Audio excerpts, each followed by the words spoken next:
Fine student, तो आज की क्लास में हम लोग 3 एडिटोरियल्स एज यूजुअल डिस्कस करने जा रहे हैं। फर्स्ट जो एडिटोरियल है इसमें हम लोग समझेंगे स्पीकर के बारे में, डिप्टी स्पीकर के बारे में, और ये जो स्पीकर प्रोटोटर्म होता है इनके बारे में भी समझेंगे। क्या ये सभी जितने भी नाम लिए हैं स्पीकर, डिप्टी स्पीकर या स्पीकर प्रोटोटर्म, क्या ये कॉन्स्टिट्यूशनल पोस्ट है भी तो इसके लिए क्या प्रोविजंस है, वो सभी चीज़ हम लोग डिटेल में समझने जा रहे हैं। क्योंकि अभी जानते हो कि अभी start just 18th Lok Sabha start हुआ है, तो प्रोटोटर्म स्पीकर का बात आएगा ही, है ना, स्पीकर का भी बात आएगा, और इस बार तो डिप्टी स्पीकर का भी जरूर बात आएगा। क्योंकि आफ्टर 10 ईयर्स 10 साल के गैप के बाद LOP बना है, लीडर ऑफ अपोजिशन बना है इस बार। क्यों?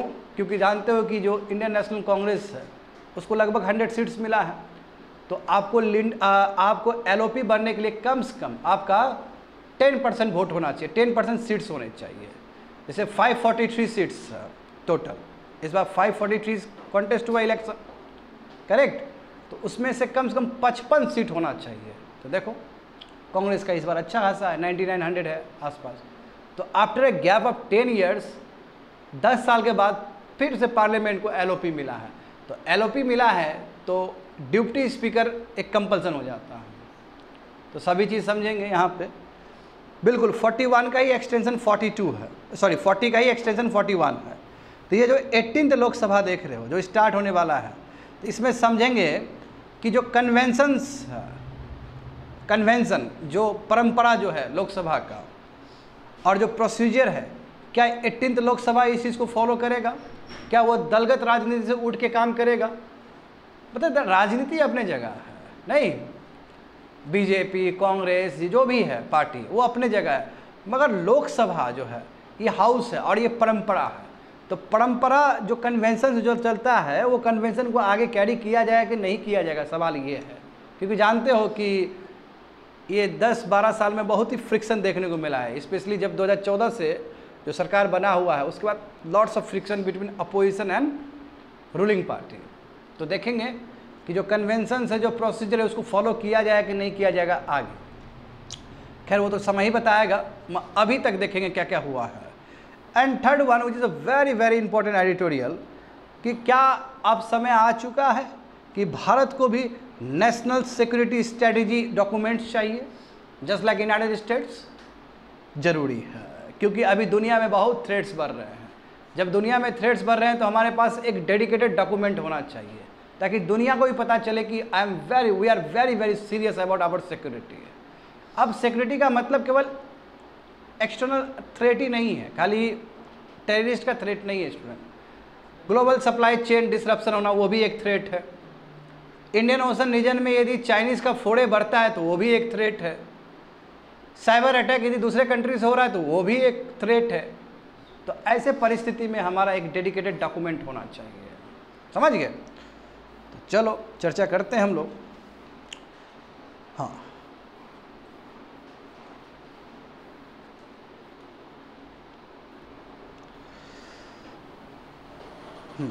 the important aspects about speaker, duty speaker and speaker प्रोटोटर्म। UPSC का सिलेबस देखो, GS paper 2 constitution and polity. तो मामला देखते हैं। देखो पहले बैकग्राउंड समझो। जैसे लोकसभा का चुनाव हुआ इस बार, ये 18th लोकसभा का चुनाव हुआ। 18th लोकसभा स्टार्टिंग कब हुआ था? 1952 से, क्योंकि 50 में हमारा संविधान बना है ना, 26 जनवरी 1950 का हमारा संविधान बना। 51 और 52 में इलेक्शंस हुए, तो 52 से कैरी हुआ है पार्लियामेंट। तो पार्लियामेंट जो 52 से कैरी हुआ है, 51 और 52 वहाँ जो कैरी हुआ है, और अभी तक ये 18th लोकसभा है। ये क्या है? 18th टाइम सरकार बना है। कहने का मतलब ये हुआ। देखो नॉर्मली क्या होता है स्टूडेंट कि जब 5 साल कार्यकाल खत्म होता है एक कोई भी गवर्नमेंट का, तो फिर वो री इलेक्शन के लिए जाते हैं। हाँ, कई बार जीतते हैं, कई बार हारते हैं। यही तो लोकतंत्र का खूबसूरती है, क्योंकि लोकतंत्र का मतलब ही ये होता है कि जो सत्ता में जो पार्टी है उसको भी हारने का चांस उतना ही है जितना अपोजिशन को जीतने का चांस है। लेवल प्लेइंग फील्ड बराबर होता है स्टूडेंट, और ये चीज़ तो इस बार पता चली गया हम लोग को।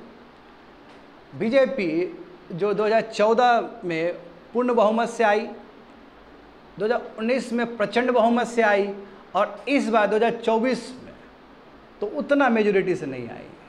हाँ, 240 सीट्स, हालांकि सबसे बड़ा दल वही है, मगर जो प्रीवियस रिकॉर्ड देखेंगे उसके कंपेयर में नीचे गया है, ग्राफ नीचे गिरा है। इसमें कोई सेकंड थॉट नहीं हो सकता है। तो यही तो होता है डेमोक्रेसी, ये जो ही नहीं कि आपका केवल उदय होगा, आप नीचे भी जा सकते हो, फिर आप ऊपर भी जा सकते हो। सिमिलरली देखो इंडियन नेशनल कांग्रेस, जो कांग्रेस पार्टी है, तो 14 में बुरा हाल हो गया, 19 में बुरा हाल हो गया, इस बार देखो बहुत अच्छा एज है, सेकेंड लार्जेस्ट पार्टी बन के उभरी है। भले ही 9900 सीट्स हो, मगर सेकेंड लार्जेस्ट पार्टी तो है वो कम से कम। तो यही नहीं हुआ डेमोक्रेसी का डेफिनेशन। अब बात समझो, speaker post is very very important post. इससे पहले स्पीकर कौन थे? ओम बिरला साहब थे। 17th लोकसभा में ओम बिरला साहब थे। ओम बिरला साहब कहाँ से आते? कोटा से आते हैं, राजस्थान के कोटा से। बात समझो आप। तो जब 5 साल जो चलता है सरकार, 5 साल के बाद फिर री इलेक्शन के लिए जाएगा। जब री इलेक्शन के लिए जाएगा तो इसका मतलब ये नहीं कि स्पीकर का पद खत्म हो गया, स्पीकर का पद तभी भी मेंटेन्ड है। मगर जब फिर री इलेक्शन होके आएगा, जब पार्लियामेंट में लोग आएंगे, तब स्पीकर का पोस्ट खत्म होता है। यानी कि स्पीकर का जो पोस्ट है वो कंटिन्यू है। जैसे सरकार खत्म हो गया, इलेक्शन में गया तो सरकार खत्म हो गया, बट स्पीकर का पद खत्म नहीं होता। स्पीकर का पद तब खत्म होगा जब फिर फर्स्ट सिटिंग होगा। हाँ, जब फर्स्ट सिटिंग होगा, जब इलेक्शन हो चुका है, इलेक्शन हो गया है, पार्लियामेंट आया है, बैठा है, तब स्पीकर का पोस्ट खत्म हुआ है। यानी कि स्पीकर का पोस्ट कंटिन्यूअस पोस्ट है। ये यूपीएससी का प्रीलिम्स का क्वेश्चन बनता है इस तरह का। स्टूडेंट बढ़िया सुनो, इसलिए मैं बता रहा हूँ ये चीज़। तो ऐसा नहीं कि स्पीकर का पद खत्म हो गया, स्पीकर का पद 5 साल कंटिन्यू है। इलेक्शन के टाइम में भी वही स्पीकर है, मगर जब फिर री इलेक्शन होके आया तब स्पीकर का पद खत्म हुआ है। तो उस समय प्रोटोटम स्पीकर आते हैं। स्पीकर प्रोटोटम कहा जाता है, या स्पीकर प्रोटोटम कहा, समझे ना, या प्रोटोटम स्पीकर कहो या स्पीकर प्रोटोटम कहो, एक ही बात है। तो प्रोटोटम स्पीकर आते जो सीनियर मोस्ट मेंबर है पार्लियामेंट में, उसको बैठाया जाता है, और वो टेम्पररी स्पीकर है। संविधान में कहीं पे भी प्रोविजन नहीं है प्रोटोटम स्पीकर वर्ड का। संविधान में हमारा जो कॉन्स्टिट्यूशन है वहाँ पे कहीं पे भी ये टर्मिनोलॉजी नहीं है। जैसे हमारे संविधान में बजट का कोई टर्मिनोलॉजी नहीं है। बजट के लिए एनुअल फाइनेंशियल स्टेटमेंट लिखा गया है, बट हम लोग क्या बोलते हैं? एनुअल फाइनेंशियल स्टेटमेंट ही बजट है। तो हमें ये देखना, कई बार यूपीएससी में ये भी क्वेश्चन होता है कि क्या ये टर्मिनोलॉजी संविधान में मेंशन है? तो संविधान में प्रोटोटम स्पीकर मेंशन नहीं है, वो शब्द मेंशन नहीं है, कॉन्सेप्ट मेंशन है। अभी हम देखेंगे आर्टिकल 54 देखेंगे, आर्टिकल 94 देखेंगे, आर्टिकल 95 भी देखेंगे। तो उस समय मैं तुम लोगों को समझाऊंगा अभी थोड़ी देर में। समझ पा रहे हो इतना जो बोल रहे हैं? तो प्रोटोटम स्पीकर आए, प्रोटोटम स्पीकर सरकार चुनेगा वहाँ से, जो सबसे सीनियर मोस्ट मेंबर है। अब उस चुनाव को लेके भी इस बार कंट्रोवर्सी हो गया पार्लियामेंट में, लोकसभा में। अब वो क्या करेंगे बच्चे लोग, पहले समझो। वो जब प्रोटोटम स्पीकर जब आएंगे, अपना पद संभालेंगे फॉर अ टेम्पररी पीरियड के लिए, फॉर अ टाइम बिंग के लिए, तो उनको ओथ जो दिलवाएगा वो प्रेसिडेंट होंगे। प्रेसिडेंट उनको ओथ दिलवाएंगे, समझे? प्रेसिडेंट के सामने वो ओथ लेंगे प्रोटोटम स्पीकर। अब प्रोटोटम स्पीकर का काम क्या है कि जितने भी लोग चुन के आए हैं उनको ओथ दिलवाए वो, और वो चेयर में तब तक रहेंगे जब तक रियल स्पीकर का चुनाव ना हो जाए। जैसे रियल स्पीकर का चुनाव हो जाएगा, प्रोटोटम स्पीकर वहाँ से चले जाएंगे। ये कन्वेंशन है, ये तरीका है चलाने का, हाउस को चलाने का। आया समझ में ठीक से सभी स्टूडेंट को यहाँ पे? हाँ, चलो देखो यहाँ पे क्या बोला गया, समझो बात को। क्या समझते हो स्पीकर प्रोटोटम वर्ड्स? तो प्रोटोटम ये शब्द का मतलब होता है फॉर टाइम बिंग, कुछ समय के लिए या टेम्पररी पीरियड के लिए। वो परमानेंट नहीं है पोस्ट, वो कुछ समय के लिए, समझे? संविधान में कहीं नहीं लिखा गया है, ना ही लोकसभा के रूल्स में लिखा गया। ये कन्वेंशन है, सहूलियत के लिए ये सब चीज़ लेके आ रहे हैं। ये क्या है? कन्वेंशन है। कन्वेंशन मतलब सहूलियत के लिए है, समझे ना? और ये तुम्हारा मिनिस्ट्री ऑफ पार्लियामेंट्री अफेयर्स में जो वर्किंग होता है उसमें लिखा गया, उसके हैंडबुक में लिखा गया है ये चीज़। तो ना ही ये तुम्हारा बच्चे लोग, ना ही ये लोकसभा के रूल्स में है ये, ना ही ये संविधान में है ये, समझे? ये केवल तुम्हारा जो मिनिस्ट्री ऑफ पार्लियामेंट्री अफेयर्स है उसके हैंडबुक में लिखा गया। ये कन्वेंशन है, एक तरह से कहा जाए, सिंपल टर्म में कहा जाए कन्वेंशन है, सहूलियत के लिए किया गया है ये। आया समझ में? जो ट्रेडिशन है, यानी कि इस कन्वेंशन प्रोटोटम स्पीकर कैसे चुनाव होगा? तो जो सबसे सीनियर मोस्ट मेंबर है लोकसभा, जो सबसे सीनियर मोस्ट है लोकसभा का, उसको अपॉइंट करे कौन? गवर्नमेंट ऑफ द डे, जो चुन के आया, जो जीत के आया, जो जिसका सरकार बना है। जैसे इस बार किसका सरकार बना है? एनडीए का सरकार बना है। तो एनडीए रिस्पॉन्सिबल है कि जो सबसे सीनियर मोस्ट मेंबर है लोकसभा के, उनको प्रोटेम स्पीकर का पोस्ट दे। और ये पोस्ट क्या है? नॉर्मली ब्रीफ टाइम के लिए, कुछ कम समय के लिए है, मगर वो पोस्ट पर बैठने से पहले ओथ लेंगे। ओथ कौन दिलवाएगा? प्रेसिडेंट दिलवाएगा। अब उनका काम क्या है कि जो चुन के आया है उसको ओथ दे। तो प्रोटेम स्पीकर के सामने बाकी लोग ओथ लेता है। ये हो गया, ओथ ले लिया। उसका फिर स्पीकर भी चुनाव होता है, तो उस समय में वो बैठे रहते हैं। जैसे ही स्पीकर चुनाव हो गए, जैसे ओम बिरला साहब बन गए, तो वो अपना पोस्ट छोड़ के चला जाए, क्योंकि स्पीकर फिर कैरी करेगा वहाँ से 5 साल। समझ गए ना? देखो, तो देखो वही लिखा गया है कि जो स्पीकर प्रोटेम है वो क्या करता है? Oath of office to other MPs, हाँ, बाकी एमपीज को दिलवाता है। और जो फुल टाइम स्पीकर का जब चुनाव होता है तो उस समय वो चेयर पे बैठा रहता है। और 18th लोकसभा में जो स्पीकर प्रोटेम जो चुना गया, किनको चुना गया है? भर्तृहरि महताब को चुना गया, जो भारतीय जनता पार्टी से आता है। समझ गए ना?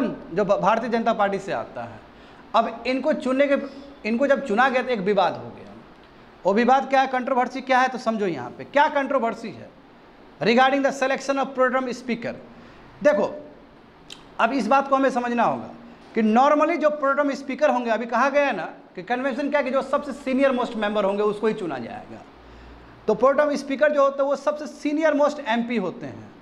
अब सीनियर मोस्ट का मतलब क्या होता है? क्या उम्र के हिसाब से? उम्र के हिसाब से नहीं, कितना बार वो जीत के आया है, ये उम्र के हिसाब से नहीं होता है। सीनियर मोस्ट का मतलब है कि कितना बार उनको एक्सपीरियंस। तो ये 7 बार जीत के आए हैं, समझे? इनका नाम क्या है स्टूडेंट? भर्तृहरि महताब। ये कितना बार? 7 बार जीत के आए हैं, और 7 बार कंटिन्यूअस जीते हैं ये। अपोजिशन 7 बार, 7 टर्म्स, समझे? 5 ईयर्स का होता है ना, तो 7 टर्म्स लगातार जीत के आए, बहुत बड़ी बात है ना। तो मतलब ये तो एक रिकॉर्ड ही है ना। मगर अपोजिशन में एक और है जो 8 बार जीत के आया। अब दोनों में अंतर क्या है समझो। अब अंतर मैं समझाता हूँ तुम लोगों को, बढ़िया से कान खोल के सुनो। ये 7 बार कंटिन्यू जीते हैं, और जो अपोजिशन से, जो नीचे साउथ स्टेट से आते हैं, वो 8 बार जीते हैं, मगर वो 8 बार कंटिन्यू नहीं जीते हैं, बीच में 2 गैप हो गया था उनका। तो जो अपोजिशन पार्टी है, specially led by Indian national Congress, जो कांग्रेस, वो बोल रहा है कि नो, ये हमारे जो कैंडिडेट होंगे, डी शिवा होंगे, ऐसे ही कुछ नाम है उनका, ठीक है, करेक्ट, शिवा नाम कुछ समथिंग नाम है, नाम से इंपॉर्टेंट नहीं है, बस समझो, कॉन्सेप्ट समझो कि ये 8 बार जीते हैं, भले ही बीच में डिसकंटिन्यू हो। तो भारतीय जनता पार्टी क्या बोल रहा है, लेड एनडीए, वो कह रहा है कि नो, कंटिन्यूस होना चाहिए। तो सबसे बड़ी बात है कि आखिर कौन सा, ये सीनियर मोस्ट कहेंगे कि इसको सीनियर मोस्ट कहेंगे? दोनों अपने आप में सीनियर मोस्ट है, क्योंकि ये 8 बार जीत चुका है और ये 7 बार जीता है। तो 7 बार जो जीता है उसको पद दिया गया स्पीकर प्रोटेम का। ये आदमी तो 8 बार जीता है, इसमें क्या है कि 2 बार गैप है। तो सुप्रीम कोर्ट का गाइडलाइंस याद आएगा सबको। तो सुप्रीम कोर्ट का जो देखो नीचे जो गाइडलाइंस है 2018 में, सुप्रीम कोर्ट ने कहा कि जो सीनियर मोस्ट लॉ मेकर है, यानी कि जो लेजिस्लेचर का होगा, एमपी होगा, वो इसका कोई लीगल फोर्स नहीं है, यानी कि उसके लिए कोई लॉ नहीं है, आप किसी को भी बना सकते हो। तो बीजेपी यहाँ से फ़ायदा उठाया इस चीज़ का, तो एक कंट्रोवर्सी हो गया इस चीज़ में, क्योंकि सीनियर मोस्ट देखोगे तो दोनों ही सीनियर मोस्ट है। यदि नंबर ऑफ टर्म्स कहा जाए तो जो कांग्रेस कैंडिडेट को उठा रही है वो ज़्यादा है, मगर फिर कंटिन्यूएशन का बात करोगे तो फिर इनका है ज़्यादा, बीजेपी कैंडिडेट का ज़्यादा है। आ रहा है समझ में? इसलिए कंट्रोवर्सी हो गया। आया समझ में सभी स्टूडेंट को? तो देखो वहाँ पे समझो बात को। तो प्रेसिडेंट, आप देखो प्रोटेम स्पीकर किसको कौन चुनेगा? प्रेसिडेंट अपॉइंट करेगा। अब प्रेसिडेंट के सामने में क्या ओथ लेता है? प्रेसिडेंट का मतलब क्या? Government of the day, government, सरकार का जो फेस होता है वो प्रेसिडेंट ही होता है। तो प्रेसिडेंट ने क्या किया, सरकार को अनुमति दिया कि ठीक है, आप भर्तृहरि महताब को चुनिए एज अ प्रोटेम स्पीकर। क्यों? क्योंकि वो 7 बार लगातार कंसिक्यूटिवली वो जीत के आए हैं। हाँ, वहाँ पे देखो मिस्टर सुरेश, शिवा बोल लेते हैं, I am sorry, mister Suresh है ना, डी सुरेश, बिल्कुल इनका नाम डी सुरेश है, वो साउथ से आते हैं। मगर डी सुरेश 8 बार एमपी बन के आए हैं, तो इनको बनना चाहिए as per the opposition party. But BJP क्या कहता है कि देखिए ये नहीं बन सकते, क्योंकि ये 1998 में नहीं जीत के आए थे, और 2004 में ये जीत के नहीं आए, तो इनका जो टेन्योर है वो कंटिन्यूस नहीं है। तो सवाल ये है कि आखिर क्या है कन्वेंशन, आखिर कोर्ट का क्या है इस मामले में।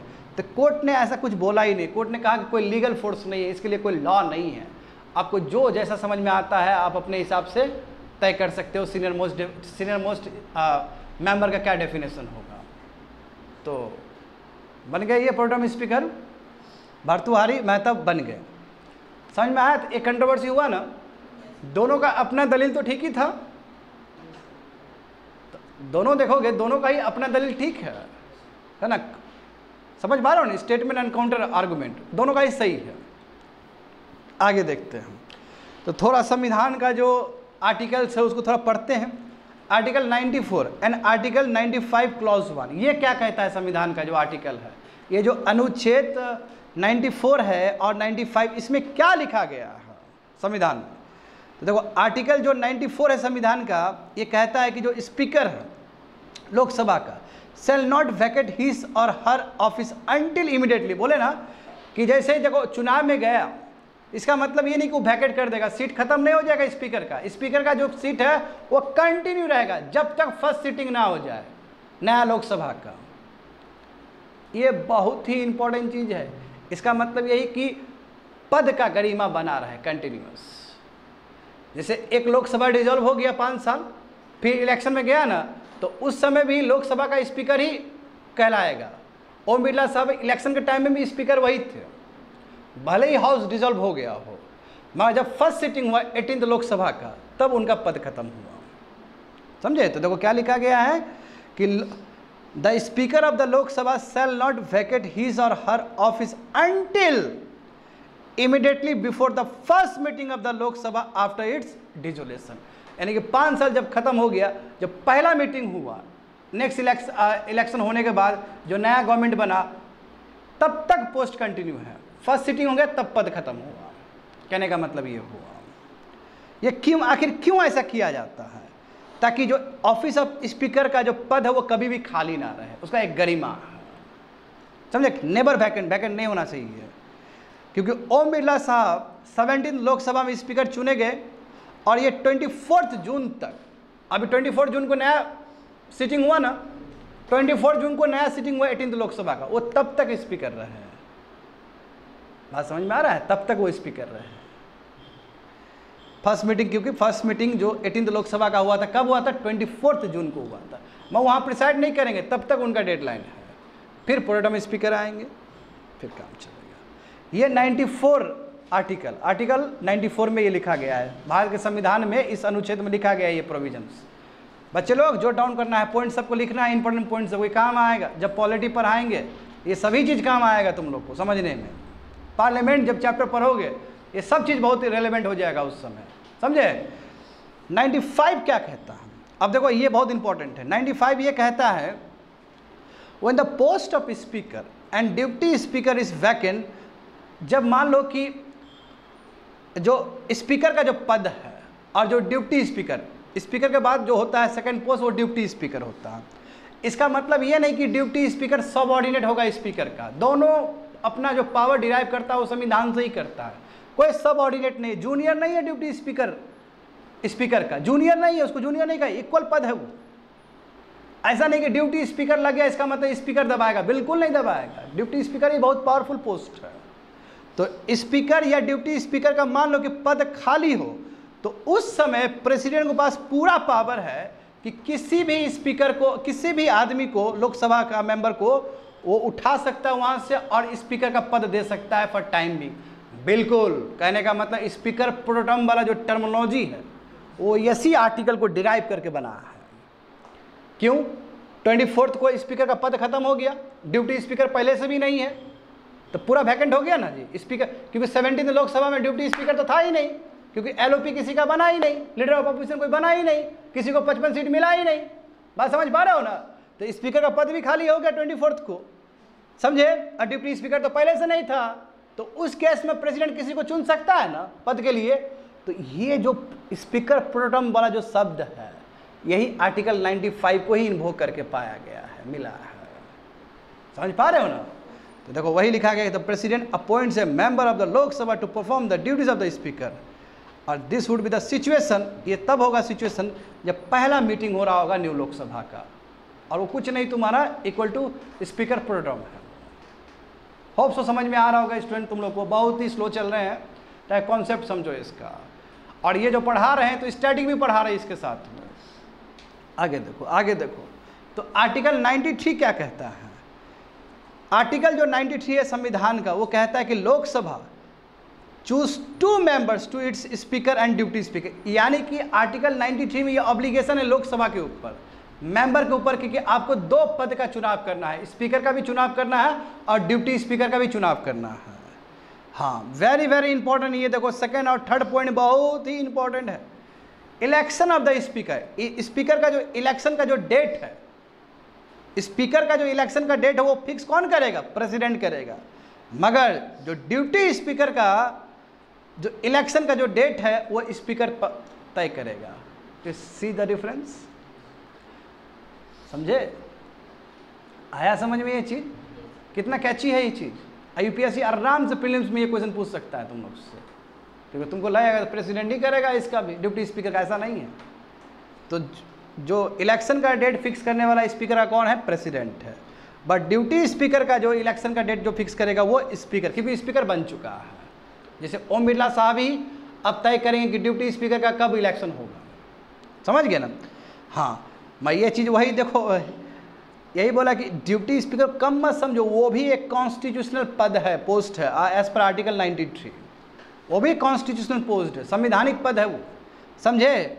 Who steps in during the vacancy और एब्सेंस ऑफ द स्पीकर, जब स्पीकर का पद खाली हो गया, देखो स्पीकर का पद खाली कर सकता है ना, मान लो अनटाइमली डेथ हो जाए, अचानक डेथ हो गया स्पीकर का, या फिर स्पीकर ने रेजिग्नेशन दे दिया, तो स्पीकर भी रेजिग्नेशन ड्यूटी स्पीकर को ही देता है, इतना है वैल्यू ड्यूटी स्पीकर का। तो मान लो कि किसी कारण स्पीकर का पोस्ट खाली हो गया, या मान लो किसी दिन स्पीकर नहीं आया बीमारी की वजह से, मरा नहीं है बीमारी की वजह से, तो उस समय भी जो ड्यूटी संभालेंगे कौन संभालेंगे? ड्यूटी स्पीकर संभालेंगे। या तो पोस्ट खत्म हो जाए, पोस्ट बहुत तरीके से खत्म हो सकता है, या तो अनटाइमली डेथ हो जाए, है ना, या फिर महाभियोग लग जाए, नो कॉन्फिडेंस मोशन, सॉरी तुम्हारा इम्पीचमेंट लग जाए लेट से स्पीकर के अगेंस्ट, तो पद खाली हो गया, या फिर स्पीकर ने खुद रेजिग्नेशन दे दिया, तो उस केस में भी वो जो पद है कौन संभालेगा? ड्यूटी स्पीकर संभालेगा। या फिर दूसरा सिचुएशन क्या हो सकता है कि स्पीकर एब्सेंट हो किसी कारणवश, या हो सकता है फॉरेन टूर गए हो, या हो सकता है अस्पताल में गए हो, समझे ना? तो उस टाइम में भी ड्यूटी स्पीकर ही रोल प्ले करेगा, यानी कि वैकेंसी के टाइम में भी और एब्सेंस के टाइम में भी। अब देखो बच्चे लोग, कन्वेंशन ड्यूटी स्पीकर का देखो, अब ड्यूटी स्पीकर कॉन्सेप्ट था पहले से भी, 1991 में एक कन्वेंशन रचा गया। एक कन्वेंशन मतलब कहीं रूल बुक में नहीं है, लोकसभा के कहीं रूल बुक में नहीं है, ना ही कभी संविधान में है। एक कन्वेंशन रचा गया कि 1991 में कि हमेशा जो ड्यूटी स्पीकर होगा वो अपोजिशन पार्टी से ही आएगा। तो सबसे बड़ा सवाल है इस बार 18th लोकसभा में क्या ये कन्वेंशन को फॉलो किया जाएगा? क्योंकि इस बार बहुत सारे कन्वेंशन को फॉलो ही नहीं किया गया। जैसे मैं खुद एग्जांपल देना चाहता हूँ स्पीकर का। स्पीकर का जो पद है, कन्वेंशन क्या है कि जो जीता हुआ पार्टी है उसी को मिलता है, यानी कि एनडीए से कोई बनेगा। मैं इस बार ऐसा नहीं हुआ, अपोजिशन ने भी अपना एक उठा दिया कैंडिडेट, तो पहले ही कन्वेंशन टूट गया। तो हो सकता है बीजेपी एनडीए जो पार्टी वो बोलेगा कि ठीक है ड्यूटी स्पीकर हम तुमको नहीं देंगे, क्या कन्वेंशन तो तुमने तोड़ दिया फर्स्ट में ही। क्योंकि ये कन्वेंशन क्या है कि जो जीता हुआ आदमी है, जीता हुआ गवर्नमेंट है, जीता हुआ पार्टी है, वहीं से कोई स्पीकर चुनेगा। तो इस बार ओम बिरला के अगेंस्ट एक और आदमी को उठाया गया, बात समझे ना? मैं डी सुरेश का बात नहीं कर रहा हूँ, तो स्पीकर प्रोग्राम के लिए थे, वो अलग चीज़ है। स्पीकर के पद के लिए उठाया गया, मैं वो हार गए क्योंकि उतना संख्या बल था ही नहीं, ओम बिरला चुन के आ गए। तो कन्वेंशन यहाँ पे भी तो टूटा है। तो फिर सवाल ये है कि जो 1991 में जो कन्वेंशन रचा गया कि अपोजिशन को ही डिप्टी स्पीकर मिलेगा, तो लेट्स सी क्या अपोजिशन को इस बार मिलता है कि नहीं मिलता है, ये देखने वाला चीज़ है। 17th लोकसभा में, इससे पहले जो समय 2019 से लेकर 2024 तक जो 5 साल का जो कार्यकाल चला है, उसमें कोई भी ड्यूटी स्पीकर नहीं था, कोई भी ड्यूटी स्पीकर नहीं था बच्चे लोग, समझ गए? सेकंड वाला जो पद होता है स्पीकर के नीचे वाला पद, ड्यूटी स्पीकर, कोई भी नहीं था वहाँ पे। क्यों? किसी को भी एलओपी नहीं मिला, लीडर ऑफ अपोजिशन नहीं मिला। लीडर ऑफ अपोजिशन पार्टी मिलने के लिए जरूरी है कि 55 सीट्स होना चाहिए, किसी के पास 55 सीट्स नहीं था। वो आया समझ में?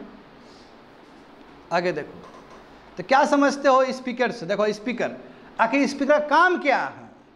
तो बिजनेस तो कंडक्ट ऑफ बिजनेस करेगा, हाउस को तो चलाएगा ही। कंडक्ट ऑफ बिजनेस मतलब हाउस को चलाना, वो तो हाउस को चलाएंगे ही चलाएंगे। साथ में लोकसभा, साथ में स्पीकर का काम है कि 2 संवैधानिक फंक्शंस वो करे, यानी कि संविधान ने जो फंक्शन दिया है काम करने के लिए 2 चीज़ वो करे। पहला चीज़ क्या है कि कोई भी बिल को मनी बिल बताने का जो पावर है वो स्पीकर के पास ही है। और इसका जानते हो कि 16th लोकसभा में बहुत ही गलत तरीके से इस्तेमाल किया गया। कोई भी बिल को मनी बिल बनाना है, जैसे देखो यूनियन बजट जो पेश होता है वो भी एक मनी बिल है, समझे? Article 110, article 109। इस बार यूपीएससी का 2024 का सवाल था, ये 2024 में पूछा गया है आर्टिकल 109 मनी बिल के बारे में। तो कोई भी बिल को मनी बिल सर्टिफाइड करने के लिए स्पीकर ही फर्स्ट स्टेप है। स्पीकर यदि बोल दिया कि ये बिल मनी बिल है तो मनी बिल है। अब बोलोगे सर मनी बिल का क्या बात है, क्यों खास बात है? यदि कोई भी तय होगा कि बिल मनी बिल है तो राज्यसभा का कोई जरूरत नहीं है सहमति का, तो राज्यसभा का दरवाजा बंद हो जाता है। राज्यसभा में हो जाता है, राज्यसभा कुछ भी बोले, कुछ भी एडिशन करे, कुछ भी सब्ट्रैक्शन करे तो लोकसभा कोई फर्क नहीं पड़ता है मनी बिल में। तो क्योंकि मनी बिल का पूरा जो पावर है वो लोकसभा के ऊपर ही है, तो मनी बिल को मनी बिल बनाने में स्पीकर का ही हाथ है, वही फाइनल आर्बिटर है। तो बात समझे? पहला ये हो गया ना कि कोई भी बिल को सर्टिफाइड करना, मनी बिल करना स्पीकर के हाथ में। और दूसरा उतना ही इंपॉर्टेंट चीज है एंटी डिफेक्शन लॉ, यानी कि कोई भी पार्टी से कोई लोग टूट के चला गया, कैंडिडेट टूट के चला गया, एमपी टूट के चला गया, तो क्या वो टूट के जो गया है वो सही तरीके से गया है या गलत तरीके से गया है, ये भी डिसाइड करने का पावर किसको है? स्पीकर को है। यही तो गेम छुपा है। तो जो क्रिटिक्स है, थोड़ा मैं पॉलिटिक्स का बात कर रहा हूँ, जो जानकार है वो बताते हैं ओम बिरला को लाने का भी कारण यही है कि पार्टी मर्जर करेगा और क्या, तोड़ ताड़ के जोड़ेगा, इधर एनडीए को फिर बीजेपी बनाना है। हम नहीं बोल रहे हैं, जो क्रिटिक्स जो बोलता है उसके हिसाब से मैं बोल रहा हूँ। ओम बिरला चुपचाप बैठे रहेंगे अपना, जो क्रिटिक्स बोल रहे हैं। हम फिर बार बार बोल रहे हैं हमारा कुछ नहीं यहाँ पे है। जो क्रिटिक्स है वो ऐसा कहते हैं कि ओम बिरला को बनाने के पीछे रीजन है कि एंटी डिफेक्शन लॉ स्पीकर तय करता है। अन्यथा क्या होता है कि कोई भी पार्टी तोड़ के कहीं पे भी जाता है तो उसके ऊपर एंटी डिफेक्शन लॉ लग जाएगा, तो फिर वो डिस्क्वालीफाई हो जाएगा, वो निकल जाएगा हाउस। ये डिसाइड करने वाला कौन? स्पीकर। देखो ना बिहार के विधानसभा में तो दुनिया भर का चीज़ हो रहा होता है। एक पार्टी से एक आदमी टूट के निकल गया, पता चला कि वो डिस्क्वालीफाई हुआ ही नहीं। क्यों? क्योंकि स्पीकर बैठा हुआ है, स्पीकर डिसाइड करता, बहुत डिले कर देता है इस चीज़ को। तो एक्चुअल में स्पीकर बहुत ही इम्पार्शियल होना चाहिए, स्पीकर अच्छा होना चाहिए। स्पीकर किसी भी विचारधारा का नहीं होना चाहिए। रियल में वो चीज़ एक्सपेक्ट करते हैं हम लोग। मैं जानते हो कि राजनीति है, स्पीकर भी बहुत ही पार्शियल होता है, जो कि अच्छी बात नहीं है डेमोक्रेसी के लिए। तो ये बात समझ में आ गया। संविधान ने क्या दिया है 2 पावर स्पीकर को, कि बिल को मनी बिल तय करने के लिए, और दूसरा क्या है कि एंटी डिफेक्शन लॉ तय करने के लिए। मेंबर यदि टूट के जा रहा है, मर्जर कर रहा है, तो वो मर्जर या टूटना सही है कि नहीं है वो कौन डिसाइड करेगा? स्पीकर डिसाइड करेगा। और ये एंटी डिफेक्शन लॉ कौन लेके आया था? राजीव गांधी लेके आए थे। 89th कॉन्स्टिट्यूशनल अमेंडमेंट एक्ट हुआ था, आई थिंक सो। बात समझ में आ रहा है ना क्या बोल रहे हैं? हाँ देखो, तो देखो यहाँ पे समझो, the Lok Sabha rules provide the speaker with the power of reference bills. अब देखो लोकसभा, अब ये तो हो गया संविधान का। संविधान ने पावर दिया 2 चीज़। मान लोकसभा का जो रूल्स है वो भी स्पीकर को पावर देता है कि आप कोई भी बिल को पार्लियामेंट्री स्टैंडिंग कमेटी में भेज सकते हो। बड़ी बात है ना? पार्लियामेंट्री स्टैंडिंग कमेटी में बिल जाना जरूरी है कि नहीं है? क्योंकि वहाँ पे बिल पे चर्चा होगा। क्योंकि देखो चर्चा, एक तो ओपन डिबेट होता है, सरकार लेके आती है, बिल को इंट्रोड्यूस करती है, फिर स्पीकर के पास जाता है, और स्पीकर यदि चाहे तो उस बिल को पार्लियामेंट्री स्टैंडिंग कमेटी में भेज सकते हैं। पार्लियामेंट्री स्टैंडिंग कमेटी बहुत तरह का पार्लियामेंट्री स्टैंडिंग कमेटी होता है। एस्टीमेट कमेटी होता है, कोपू होता है, committee on public undertakings, business advisory committee, इस तरह का बहुत सारा कमेटी होता है पार्लियामेंट में। तो बिल पास होता है, बिल जाता है, वो लोग बैठ कर अध्ययन करते हैं कि क्या ये बिल में कोई लकूना भी है, कोई प्रॉब्लम भी है, और उस हिसाब से फिर सुझाव देते हैं सरकार को, और सरकार चाहेगा तो उस सुझाव को फॉलो करके फिर से बिल को पास करके पार्लियामेंट प्रेसिडेंट से सिग्नेचर करवा के वो एक्ट बना सकते हैं। मैं कौन डिसाइड कर रहा है? ये स्पीकर डिसाइड कर रहा है। यदि स्पीकर मान लो कि पार्शियल हो तो पार्लियामेंट्री स्टैंडिंग कमेटी को भेजेगा ही नहीं, क्योंकि हम देखते हैं कि 17 लोकसभा में ये चीज़ हुआ है। 20% से भी कम बिल, 20% से भी कम बिल पार्लियामेंट्री स्टैंडिंग कमेटी को गया। इसका मतलब क्या होगा, 80% से अधिक बिल जो है बिना पार्लियामेंट्री कमेटी का बनकर वो आगे बढ़ गया है। इसका मतलब क्या होगा, इसका मतलब बिल बहुत अच्छे तरीके से तैयार नहीं हुआ होगा। यही कारण तो है कि जो 3 बिल एक्ट बना फार्म एक्ट का, फार्म किसान आंदोलन हुआ कि नहीं हुआ, क्योंकि जब आप कोई भी एक्ट बना रहे हो, जैसे यही बात देखो ना, आज 1 जुलाई है, आज 1 जुलाई है, आज इस तुम्हारा वो आईपीसी को जो रिप्लेस करके जो बना है वो लागू हो गया। तो ये इस पे भी तो बहुत आरोप है कि उस समय 130 से 140 जो मेंबर थे इधर के अपोजिशन का, उसको सबको बाहर कर दिया गया था, बाहर का दरवाजा दिखा दिया गया था, उसको सस्पेंड कर दिया गया था। तो ऐसे केस में किस तरह का लॉ बना होगा, वो सवाल ये है।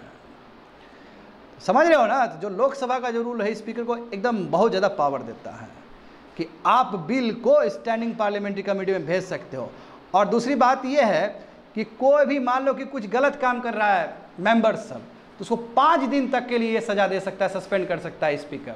यदि 5 दिन से ज़्यादा लंबा सजा देना है, तुमको 10 दिन का देना है, तुमको 2 महीना का देना है, तुमको 3 महीना का देना है, तो ये पावर हाउस के पास है, स्पीकर के पास नहीं है। Very very important point.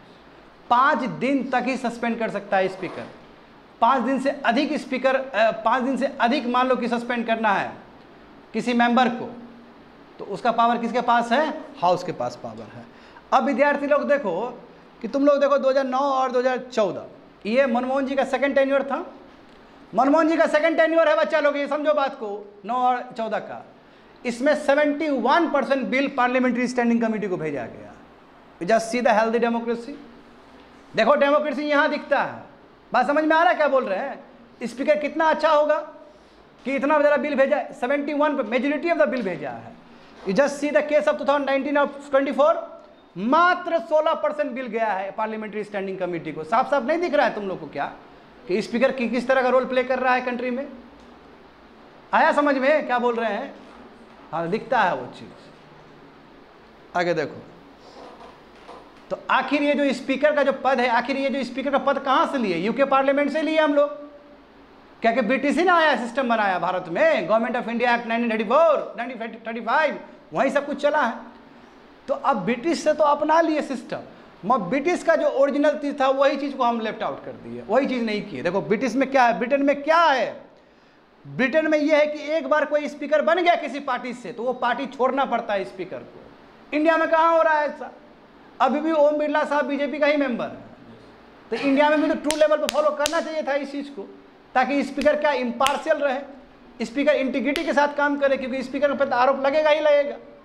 देखो ब्रिटेन, जबकि कॉन्सेप्ट हम लोग पूरा ब्रिटेन का ही लिए, ये पार्लियामेंट्री जो डेमोक्रेसी है कहाँ से लिए हम लोग? ब्रिटेन से ही लिए हैं, ब्रिटेन से लिए हैं बाबू, यूके से लिए हैं, यूनाइटेड किंगडम से, जो देश को गुलाम बना कर रखा 200 साल, वही सिस्टम सीखे हम लोग। तो ब्रिटेन में क्या है कि स्पीकर एक बार इलेक्ट हो जाएगा अपने ऑफिस में, वो रेजिग्नेशन दे देगा, वो रिजाइन कर देगा पॉलिटिकल पार्टी, जिस पार्टी से वो चुन के आया था, नंबर 1। उसके बाद मान लो कि फिर से अब स्पीकर को हो सकता है इलेक्शन भी लड़ना हो, उस स्पीकर को, क्योंकि पहले तो वो तो नॉर्मल कैंडिडेट ही था ना किसी पॉलिटिकल पार्टी का, वो जीत के आया, स्पीकर बना। अब अगला बार उसको फिर से इलेक्शन लड़ना है, तो अगले बार वो बोलेगा कि स्पीकर सीकिंग री इलेक्शन, स्पीकर हम इलेक्शन लड़ना चाहते हैं। वो बोलेगा कि हम स्पीकर हैं और हम इलेक्शन लड़ना चाहते हैं, हम कोई पॉलिटिकल पार्टी से लड़ना नहीं चाहते हैं। देखो गजब का डेजिग्नेशन उन लोग को। यदि बहुत बढ़िया स्पीकर होगा तो उसको फिर चुन लेगा, अब फिर चुन के आएगा तो फिर अपना पार्टी ज्वाइन कर सकता है, आए दिन नहीं तो फिर तो उसको ही स्पीकर बना दिया गया तो बात अलग है। फिर कितना व्यवस्था बहुत बढ़िया है। तो इसका मतलब जो बैठेगा पद पे तो पद का ख्याल रखेगा उस चीज़ का, ना ही वो पार्टी ए का है नहीं पार्टी बी का है। कितना बेजोड़ सिस्टम है। देखो तो जब हाउस ऑफ कॉमन यानी कि लोकसभा, वहाँ का लोकसभा का जब चुनाव होगा तो वो मेंबर किसी पॉलिटिकल पार्टी से नहीं लड़ने वाला है, वो बोलेगा कि स्पीकर सीकिंग री इलेक्शन। तो इससे साफ साफ दिखेगा कि यस इम्पार्शलिटी है उसके बिहेवियर में, समझे। जबकि इंडिया में भी 10th शेड्यूल है कि नहीं है, वही एंटी डिफेक्शन लॉ, इसमें भी ये लिखा गया है। इसमें भी एक चीज़ है स्टूडेंट कि स्पीकर रिजाइन कर सकता है पॉलिटिकल पार्टी से जब वो स्पीकर बने तो।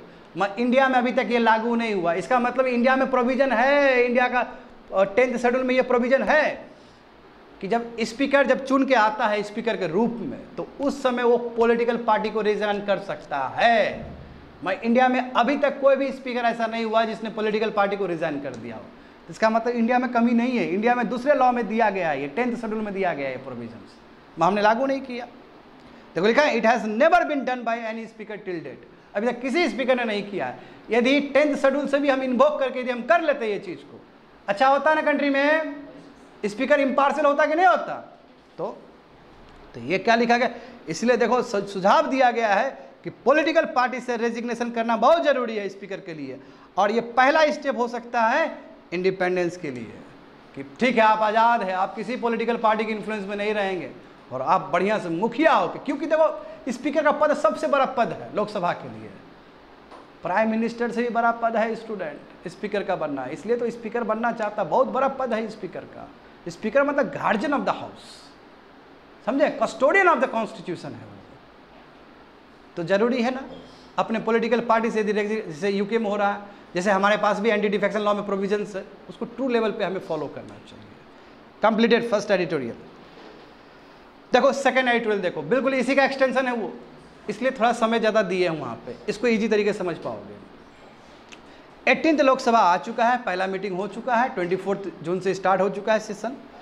इसमें हमें बहुत सारे जो कन्वेंशंस है, बहुत सारे जो प्रोसीजर है, उसको ठीक से फॉलो करना होगा।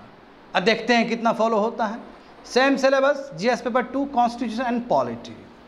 तो यहाँ पे देखो 18th लोकसभा का जो पहला सेशन है वो स्टार्ट हुआ है 24 जून से, सही बात है ना। इस बार देखो कोई भी सिंगल पार्टी मेजोरिटी का नहीं बना सरकार, इस बार एनडीए का सरकार बना है, जानते हो, है ना।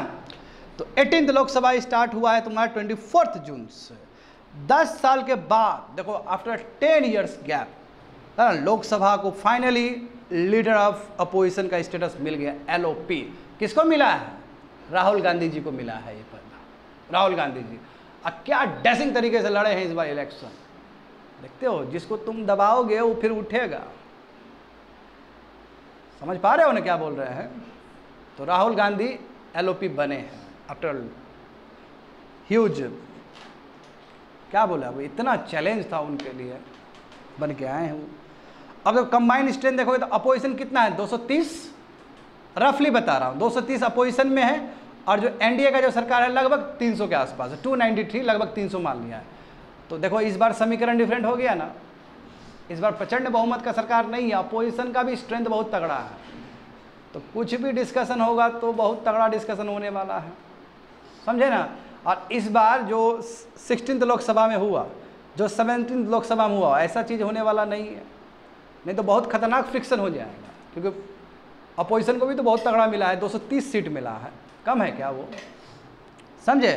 तो देखो कोई भी डेमोक्रेटिक, हमेशा मैं ये बोलता हूँ, किसी भी कंट्री को डेमोक्रेटिक होना है तो opposition very important, strong opposition चाहिए, जो कि 10 साल बाद हमें मिला है भारत को फिर से, बात समझे, जो कि अपना व्यूज़ दे सके और सरकार का जो नीति है, सरकार का जो प्रोग्राम और पॉलिसी है, समझे, उसके विरोध में कंस्ट्रक्टिव क्रिटिसिज्म वो कर सके। कंस्ट्रक्टिव क्रिटिसिज्म का मतलब ये नहीं खाली खराबी बोले, कंस्ट्रक्टिव, हाँ ये तो तुमको अपोजिशन को भी समझना होगा कि हाँ ये नहीं कि आंख बंद खाली डिसरप्शन ही करे। अरे भाई पैसा लगता है लोकसभा चलाने में, ह्यूज पैसा, कैंटीन में बताओ इतना सस्ता लोग खा रहे होते हैं, तो ह्यूज पैसा लगता है एक लोकसभा का सीटिंग चलाने में, समझे ना बात को।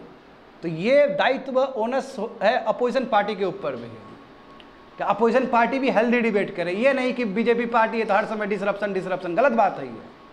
और at the same time NDA सरकार को भी चाहिए कि अब पहले वाला रास्ता से हम ना अपनाएं, शॉर्टकट ना मारे, क्योंकि अब अपोजिशन का स्ट्रेंथ बहुत अच्छा है। अब उन लोग के बिना कॉपरेशन का बिल पास नहीं हो सकता है, हेल्दी डिबेट तो करवाना ही पड़ेगा आपको, कोई दूसरा रास्ता नहीं है, देश देख रहा है। आगे देखो, तो बहुत सारा कन्वेंशन, बहुत सारा प्रोसीजर, उसको ऑनर करना होगा इस 18th लोकसभा में, जिसको भले ही आप 17th में और 16th में उतना नहीं किए हो। क्या है देखो इसमें स्टूडेंट, अब तुम खुद देखो, जैसे कि मैंने कहा है 16th लोकसभा, मोदी जी का जो पहला जो चुनाव हुआ 2014 से लेकर 2019, वो 16th लोकसभा है, समझे।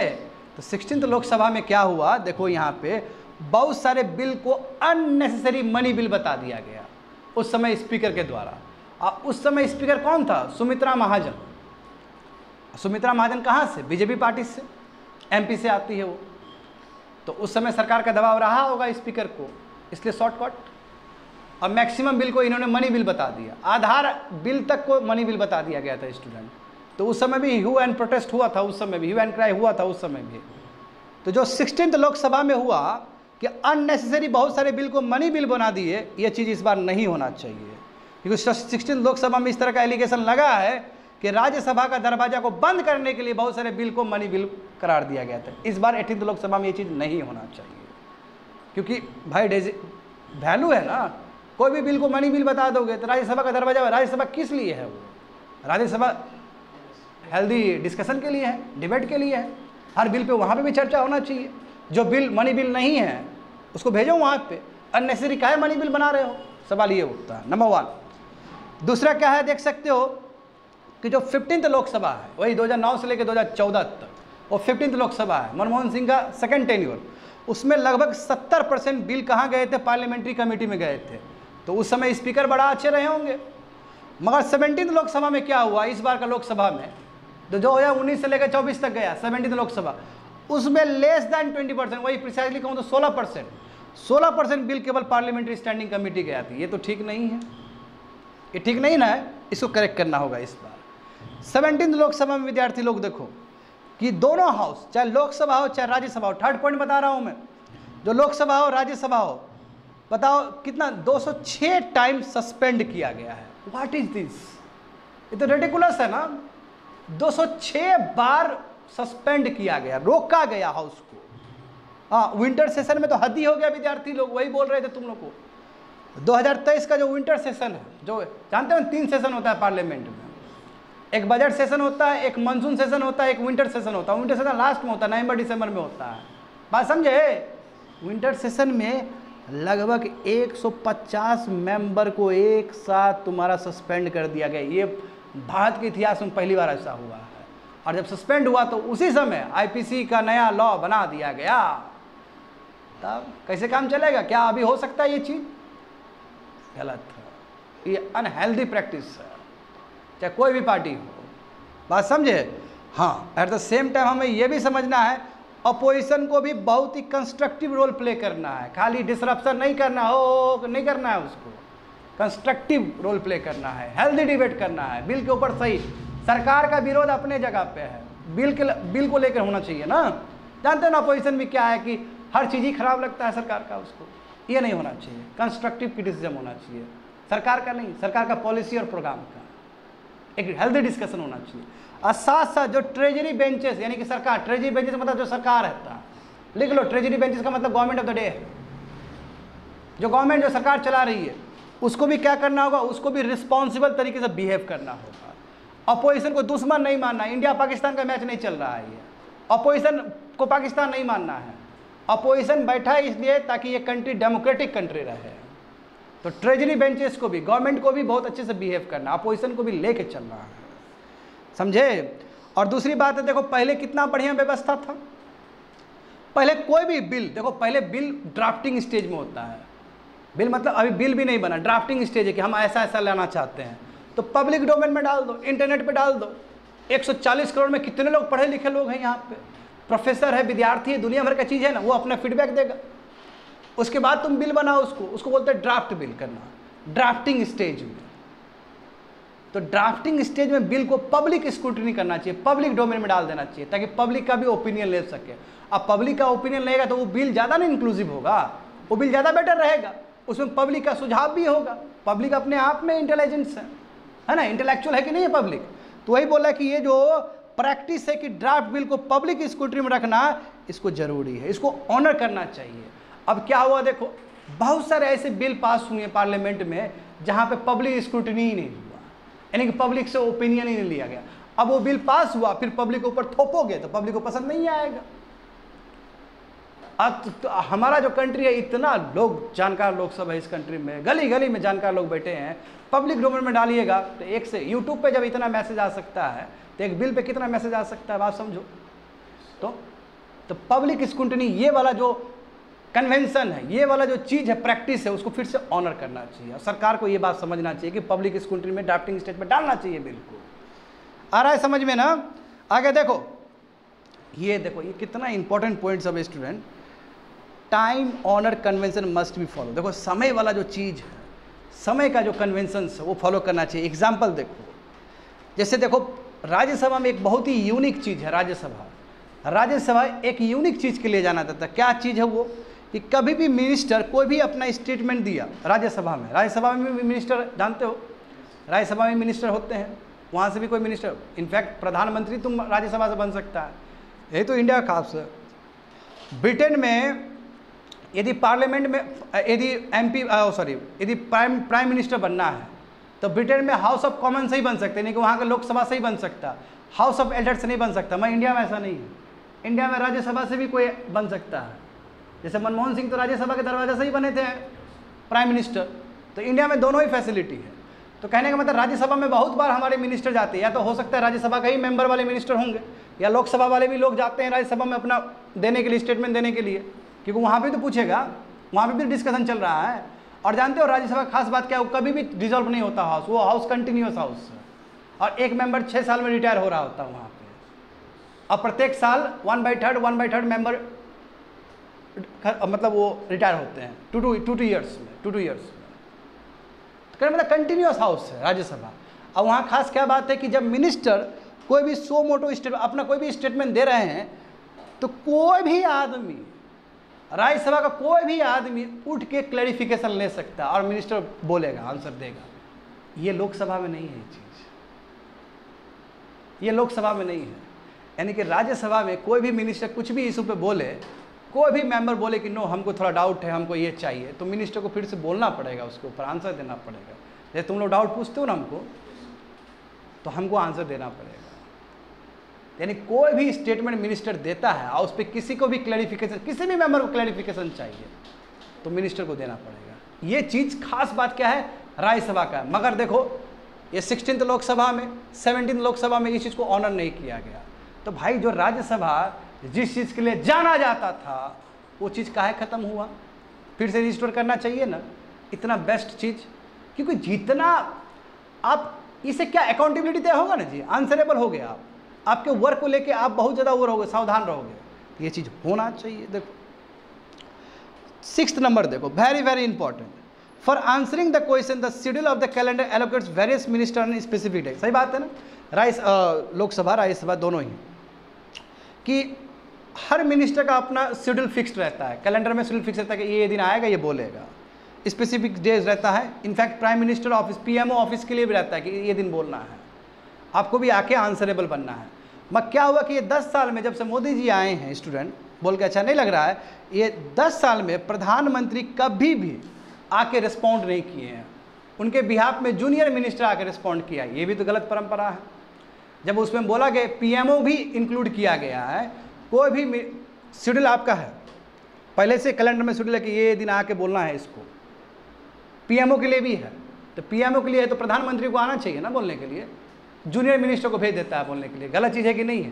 तो कायदे से प्राइम मिनिस्टर को भी आके या सीनियर लीडर को आके बोलना चाहिए। नंबर 6। और नंबर 7 क्या है कि यदि प्रधानमंत्री कभी भी फॉरेन विजिट जाते हैं, फॉरेन कंट्री जानते हैं ना हमारे प्राइम मिनिस्टर, तो फॉरेन कंट्री जाने के बाद पहले पूरा लोग आना चाहिए, यहाँ पे लोकसभा राज्यसभा में आके उनको बोलना चाहिए।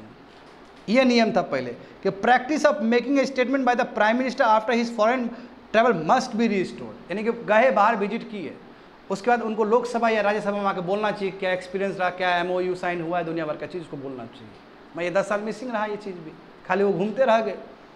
मैं लोकसभा में कोई अकाउंटेबिलिटी नहीं है, राज्यसभा में कोई अकाउंटेबिलिटी नहीं है। आ रहा है समझ में, ये प्रॉब्लम है कि नहीं है। और जबकि ऐसा नहीं कि न्यू थिंग नहीं है, पहले से चल रहा है। You just take the case of Atal Bihari Vajpayee. Atal Bihari Vajpayee तो बाबू काम छोड़ देते थे लोकसभा में बैठने के लिए, ऐसा आदमी थे। अभी तो आदमी सुनना ही बंद कर दिया। अटल बिहारी वाजपेयी बैठ के सुनते थे, और यदि बीजेपी पार्टी से कोई मेंबर यदि हल्ला कर रहा है किसी अपोजिशन के खिलाफ, तो बोलते थे बैठो बैठो, सुनने दो उनको, बैठो, नीचे बैठा देते थे अपने ही मेंबर को, बोलो बोलो बाबू बोलो। ये कद था उस नेता का। तो अब वो कहाँ गया, वो परंपरा सब खत्म हो रहा है। अच्छी बात नहीं है, डेमोक्रेटिक कंट्री के लिए, पार्लियामेंट्री डेमोक्रेसी के लिए सही चीज़ नहीं है स्टूडेंट। आगे देखो, और जो पद है ड्यूटी स्पीकर का, इसको फॉलो करना चाहिए ना। अब यदि मान लो कि ऐसा हो जाए, ऐसा ना हो, 18th लोकसभा में यदि ड्यूटी स्पीकर नहीं बने, तो ये तो बहुत बड़ा ब्लॉट होगा हमारे लोकसभा के ऊपर, बहुत बड़ा काला धब्बा होगा कि नहीं होगा। तो ये पद जो है डिप्टी स्पीकर का, इसको फॉलो करना चाहिए, इसको रिस्टोर करना चाहिए, क्योंकि अब एलओपी बन चुका है। और देखो ये इंपॉर्टेंट है, अपोजिशन को भी बच्चे लोग, अपोजिशन को भी जो सरकार का जो प्रोग्राम और पॉलिसी है उसको क्रिटिकली इवैल्यूएट करना चाहिए, वही कंस्ट्रक्टिव क्रिटिसिज्म करना चाहिए, डिसरप्शन पे ध्यान नहीं देना चाहिए। एट द सेम टाइम जो ट्रेजरी बेंचेस जो सरकार है उसको भी, है ना, अपोजिशन यानी कि जो अपोजिशन मतलब यानी कि जो सरकार है उसको भी अपोजिशन को एक पॉलिटिकल अपोनेंट के रूप में देखना चाहिए, ना ही बल्कि एडवर्सरी के रूप में, ना ही बल्कि दुश्मन के रूप में देखना चाहिए। उसको भी साथ लेके चलने का वो होना चाहिए। जैसे अटल बिहारी वाजपेयी सब जो इतने बड़े कद के जो आदमी थे, वो जो लेके चलते थे, उस तरह का विचारधारा वाला चाहिए हमें पार्लियामेंट को चलाने के लिए। तो क्या है, the spirit of the accommodation is the need of the hour. सबको एक साथ लेके चलना है, यही जरूरत है अभी के लिए, क्योंकि अपोजिशन कम नहीं है इस बार, आप समझ लीजिए इस बात को। 230 मेंबर है अपोजिशन से, अब वो एटीट्यूड नहीं चलेगा 16th और 17th लोकसभा वाला। तो treasury benches, government of the day और अपोजिशन को एकदम स्टेटमैनशिप की तरह बिहेव करना चाहिए, समझे, एकदम अच्छे से बिहेव करना चाहिए, ठीक है, एकदम मेंटेन सिविलिटी, डिबेट में भी गरिमा बना रहे हैं। ये नहीं कि डिबेट में आलतू फालतू चीज़ के लेके चेयर फेंक रहा है, ये सब चीज़ नहीं, एकदम बढ़िया से। जानते हो ना, पहले तो लोकसभा में चेयर और फेंक जाता था, वेरी बैड ना, देख के भी कितना खराब लगता है कि ये डिबेट होता है। इससे बढ़िया तो हम लोग डिबेट करते हैं। देखते हो डिबेट में हम स्पीकर बनते हैं कि नहीं बनते हैं, और पूरा हिलने नहीं देते हैं, और सबको बराबर का कोशिश रहता है, सबको बराबर का देने का। स्पीकर का काम ही तो यही है, स्पीकर को बनाया इस चीज़ के लिए कि सब बोले, अपना ओपिनियन दे।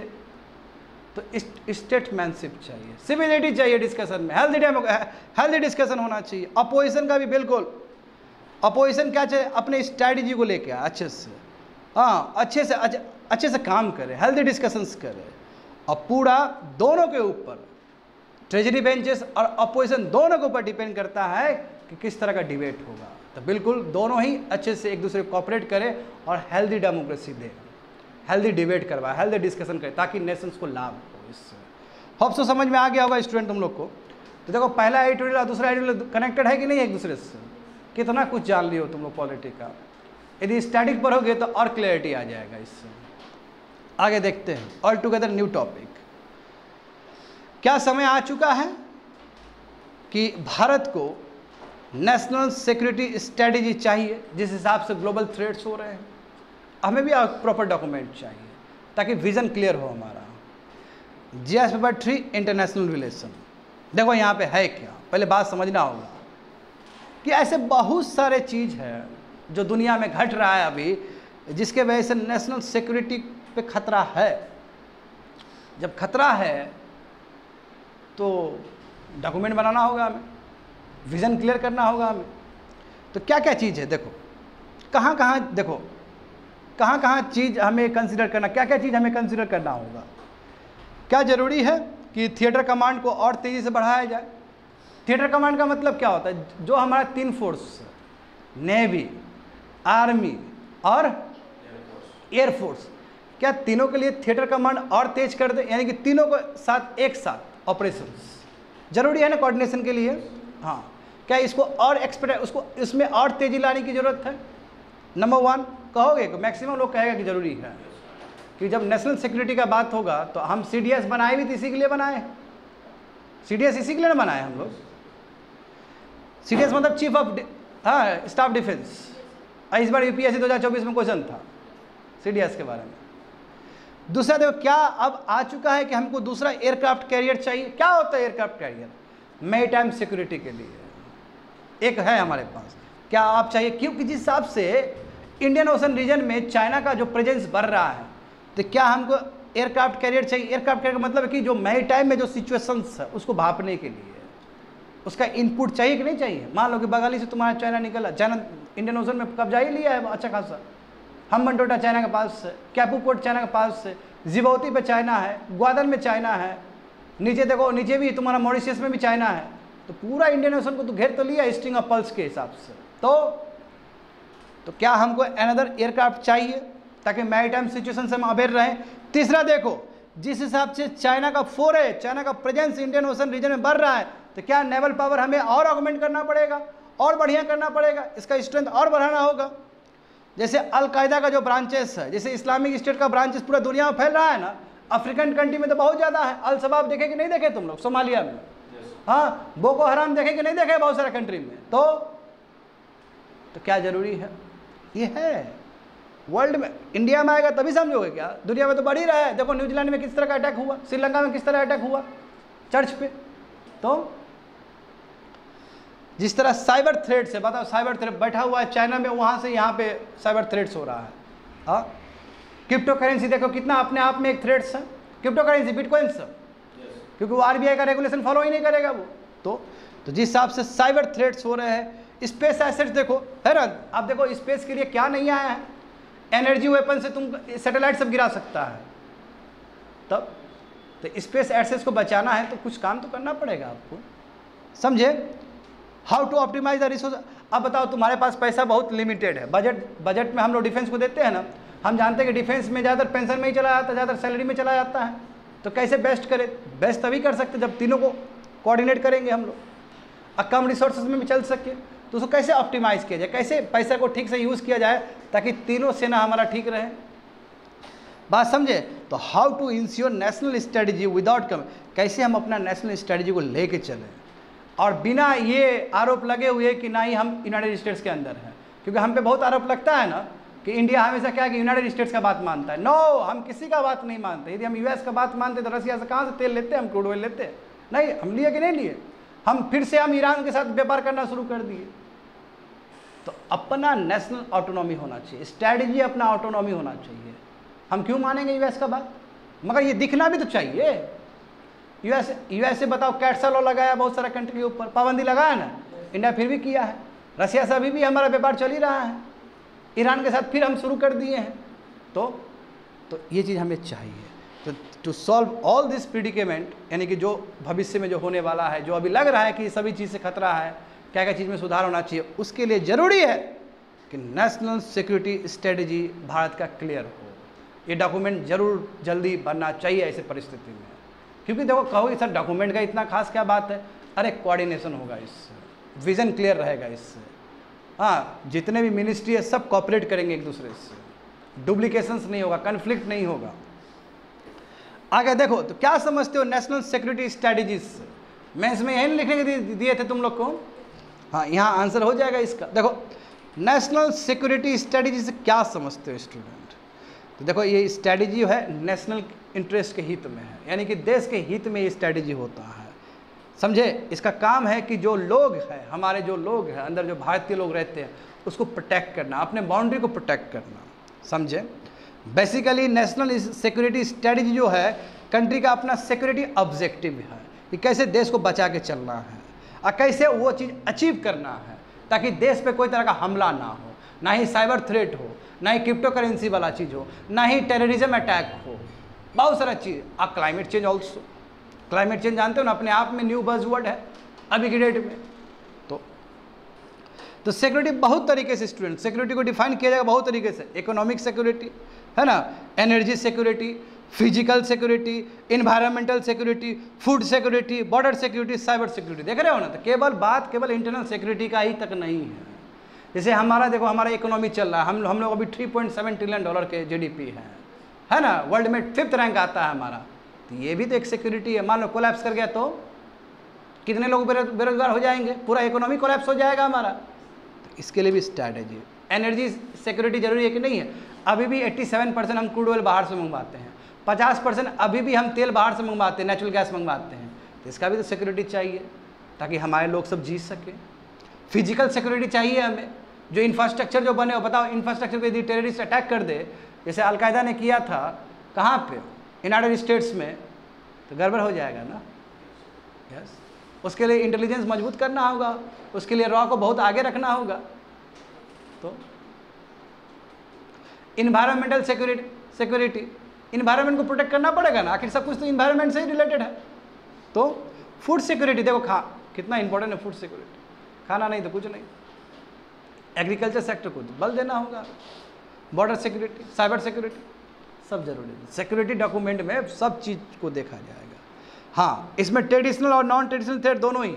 ट्रेडिशनल क्या है? ट्रेडिशनल देखो, जैसे मान लो कि LAC पे जो चल रहा है, लाइन ऑफ एक्चुअल कंट्रोल, जो चाइना के साथ बॉर्डर लगता है, LOC लाइन ऑफ कंट्रोल जो पाकिस्तान के साथ लगता है, यही दोनों है हमारा अधिकतर जो जहाँ पे डिस्प्यूट हो रहा है। तो ये ट्रेडिशनल है जो शुरू से चल रहा है। नॉन ट्रेडिशनल भी है, जैसे साइबर अटैक हो गया। साइबर अटैक तो अभी का फिलहाल का चीज़ है, तो दोनों ही। तो ट्रेडिशनल थ्रेट जैसे देखो वो केवल स्टेट को ही स्टेट को ही असर करता था, यानी कंट्री को ही असर करता था, जैसे कुछ अटैक हो गया बाहर से। मगर जो नॉन ट्रेडिशनल जो थ्रेट्स है वो तो और ख़तरनाक है। वो तो स्टेट को तो करेगा ही करेगा, इंडिविजुअल्स को भी दिक्कत पहुंचाएगा, पूरा ह्यूमैनिटी को ही बर्बाद कर सकता है। मान लो कि अंदर ही अलकायदा, इस्लामिक स्टेट वाला ग्रुप सब आ गया अंदर, तो कहीं से साइबर अटैक हो गया तो साइबर अटैक समझते, जैसे देखो कुछ महीना पहले जो हमारा जो एम्स का जो डेटा था वो सब लीक हो गया। पता चला PMO का भी, जो प्रधानमंत्री है उनका भी ट्वीट हैक हो गया था। ये बहुत बड़ा अटैक है हमारा। मान लो कि बहुत सारा गोपनीय जो रिपोर्ट है, मान लो कि पनडुब्बी वाला सबमरीन वाला जो रिपोर्ट है, डेटा जो प्राइवेट होना चाहिए किसी भी कंट्री के लिए, यदि वो लीक हो जाए तो हो गया। फिर तो बहुत सेंसिटिव इन्फॉर्मेशन है, तो इससे इंडिविजुअल को असर कंट्री को तो असर पड़ेगा, इंडिविजुअल को असर पड़ सकता है। बात समझे? तो इसलिए ये जो भी बनेगा नेशनल सिक्योरिटी स्ट्रेटजी जो बनाना चाहिए हमें, ये भी संविधान के दायरे में बनाना चाहिए, संविधान के आइडियल्स में बनाना चाहिए। ऐसा नहीं कि संविधान से ऊपर नहीं होना चाहिए कोई भी चीज़, संविधान से ही पावर डिराइव करके संविधान में जो सोच है उस हिसाब से बनना चाहिए। समझे? इसमें हमें समझना चाहिए क्या क्या थ्रेट है। अभी देखो थ्रेट, चाइना कितना बड़ा थ्रेट है, साइबर थ्रेट कितना बड़ा थ्रेट है, क्लाइमेट चेंज कितना बड़ा थ्रेट है। सभी चीज़ को देखते हुए और ठीक से एलोकेट करना, डिप्लोमेटिक और military actions, policy, intelligence related, defence related और भी सिक्योरिटी रिलेटेड एरिया, सबसे रिलेटेड हमें इस तरह का डॉक्यूमेंट तैयार करना चाहिए जो पहले ही भांप ले कि ये प्रॉब्लम होगा, तो सभी चीज़ का सलूशन पहले से ही होना चाहिए हमारा। अब इंडिया में दिक्कत क्या है कि एक बार हो जाएगा तब हम सोचेंगे। जैसे मुंबई अटैक हो गया तब हम NIA बनाए, नेशनल इन्वेस्टिगेशन एजेंसी। क्या फ़ायदा हुआ बना के? पहले यदि बनाते तो हो सकता है कि नहीं होता। तो बहुत डिले है, काम हो जाता है, अपराध हो जाता है, थ्रेट हो जाता है, तब जाकर हम बनाते, तब दिमाग खुलता है। क्या फ़ायदा वो दिमाग, तब तक लोग तो बहुत मर गए, बहुत त्रासदी हो चुका है, तो पहले बना लेते ना। तो इस तरह का जो चीज़ पहले से ही भाप लेगा क्या क्या प्रॉब्लम है, देखते हो ना, पहले से ही आ जाता है ना कि दिल्ली में खतरा है तो बंद हो गया पूरा स्कूल। तो ये कब हो सकता है? जब आपके पास और बेटर इंटेलिजेंस हो, और बेटर डॉक्यूमेंट विजन्स हो। जितने भी मिनिस्ट्री, होम मिनिस्ट्री हो गया, डिफेंस मिनिस्ट्री हो गया, IT मिनिस्ट्री हो गया, सबका कोलैबोरेशन रहेगा तो कितना काम आ सकता है भारत के लिए? नहीं, सबका कोऑर्डिनेशन चाहिए। आगे देखो बाकी कंट्री का देख लो स्टूडेंट, बाकी भी कंट्री है डेवलप्ड नेशन, देखो जैसे USA, UK, रशिया, सबका अपना नेशनल सिक्योरिटी स्ट्रेटजी है। तो वाई नॉट इंडिया? इंडिया क्यों नहीं? देखो चाइना अभी जस्ट तुम्हारा, चाइना का भी अपना नेशनल सिक्योरिटी स्ट्रेटजी है। पाकिस्तान देखो, पाकिस्तान ने रिलीज़ किया 2022 में, 2022 से लेकर 2026 तक, बताओ 4-5 साल के लिए इसका भी अपना नेशनल सिक्योरिटी स्ट्रेटजी है। Why not India? समझे? तो हमारा जो नेशनल सिक्योरिटी एडवाइजरी बोर्ड है, जानते हो नेशनल सिक्योरिटी कौन है हमारा एडवाइजर? अजीत डोभाल साहब है ना। हाँ, तो ये जो बोर्ड है जिसमें बहुत सारे एक्सपर्ट हैं, बहुत सारे एडवाइजर्स भी हैं, जानकार लोग सब भी हैं, ये कई बार बोल चुके हैं कि नेशनल सिक्योरिटी स्ट्रेटजी डॉक्यूमेंट चाहिए, अभी तक मेटलाइज नहीं हुआ है वो, मतलब नीड दबाव है। हमारे अजीत डोभाल साहब भी बोल चुके हैं, उनका बोर्ड भी बोल चुका है, कई बार बोल चुका था, क्यों नहीं मेटलाइज हुआ अभी तक? सवाल ये है। ऐसा कोई न्यू कॉन्सेप्ट नहीं है हमारे लिए कि दूसरा कंट्री कर रहा है तो हम भी करेंगे, ऐसा नहीं है, बहुत दिन से चल रहा है ये बात। तो लगता है ना स्टूडेंट कि बनना चाहिए ये सब चीज़ सिक्योरिटी के लिए, क्योंकि सिक्योरिटी का डेफिनेशन बड़ा हो गया है।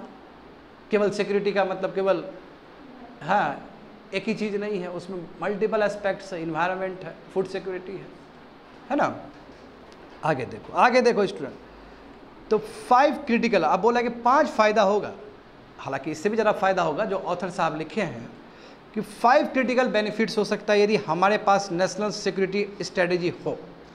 नंबर 1 देखो, हम थ्रेट्स को पहले ही रिव्यू कर पाएंगे, पहले ही परख पाएंगे, और हमें अपॉर्चुनिटी मिल जाएगा कि हम पहले से ही पूरा ब्लूप्रिंट बना के बैठ जाएंगे, क्या करना है क्या नहीं करना है। तो आपको शुरू में ही पता चल गया। देखो इंडिया में क्या होता है, आमतौर पे अटैक हो गया, कुछ गलत चीज़ हुआ, तब हम लोग बैठे, क्या फ़ायदा हुआ उसका?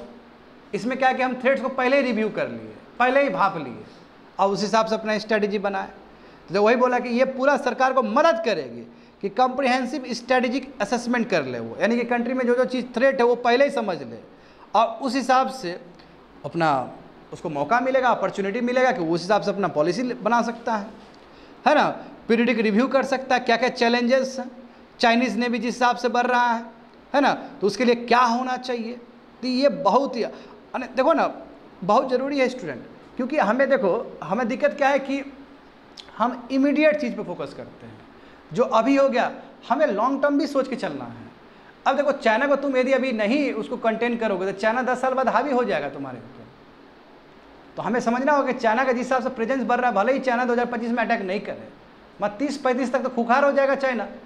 तो हमारे डॉक्यूमेंट में लॉन्ग टर्म सब विजन्स होने चाहिए, प्रेजेंट होने चाहिए, समझे। तो वही बोला, देखो यहाँ पे क्या बोला कि once the threat becomes grave, जब थ्रेट बहुत बड़ा हो जाएगा तब सरकार रिएक्शनली अप्रोच लेगी। क्या फ़ायदा हुआ, तब तक तो हाथ से निकल गया मैटर।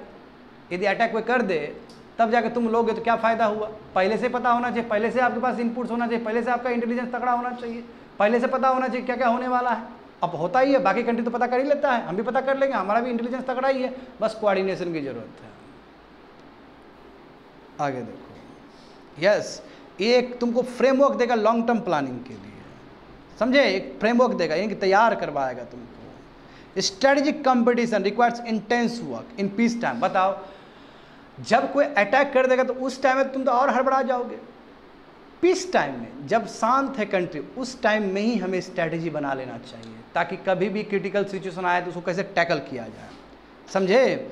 क्या मिलिट्री कैपेबिलिटीज़ चाहिए, क्या इंटरनेशनल पार्टनरशिप चाहिए, उसको पहले ही बना लेना चाहिए हमको।